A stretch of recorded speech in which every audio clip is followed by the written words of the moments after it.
પાયથાગોરસનો પ્રમેય ના પણ લગાવો, અમુક વાર MCQs ને એવું આવે ને તો એની અંદર ડાયરેક્ટ કઈ રીતે કરી શકાય એની માટે અમુક ટ્રિપલેટ્સ હોય.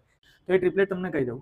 3 4 5, પછી 5 12 13, પછી 7 24 25, પછી 8 15 17, પછી બેટા આવશે 9 40 41.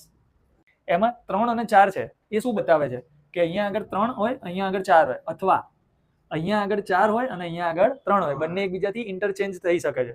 3 4 અથવા 4 3, પણ 5 હંમેશા ક્યાં આવશે? પાછળ જ આવશે. એ ફિક્સ છે.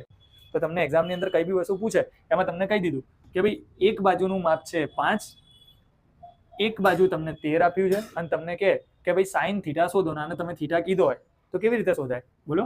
સાઇન થીટા બરાબર સામેની બાજુ ભાગ્યા કર્ણ, પણ you have not the opposite side of this angle, એટલે કે આની આ જે થીટા છે એની એક્ઝેક્ટ સામેની સાઈડ તો આપણી જોડે નથી. તો આપણને ટ્રિપલેટ આવડે છે. કઈ ટ્રિપલેટ આવડે? 5 12 13. તો સિમ્પલ અહીંયા શું લખી દેવાનું? 12. એટલે 5 12 13. હવે ડાયરેક્ટ જવાબ આપી દો. સામેની બાજુ કેટલી છે? 12 અને કર્ણ કેટલો આવશે? 13. તો આવી રીતે તમે છે ને MCQs કરવાના ત્યારે પાયથાગોરસનો પ્રમેય વગર તમે આવી રીતે જવાબ લાવી શકો ને. કોસેક થીટા શોધો. હવે જો તમે મોટે ભાગે લોકો શું કરશે?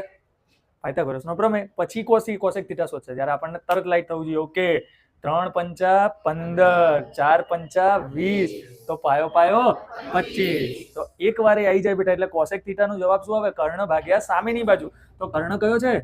25. સામેની બાજુ એક્ઝેક્ટલી કઈ આવશે? આની થીટાની 15. તો જવાબ શું આવશે? 25/15. ખબર પડી ગઈ પ્રોપર? તો કેટલું ઇઝીલી તમે જવાબ આપી શકે. ખાલી 5 ટ્રિપલેટ જ મોઢે કરવાની રહી ને.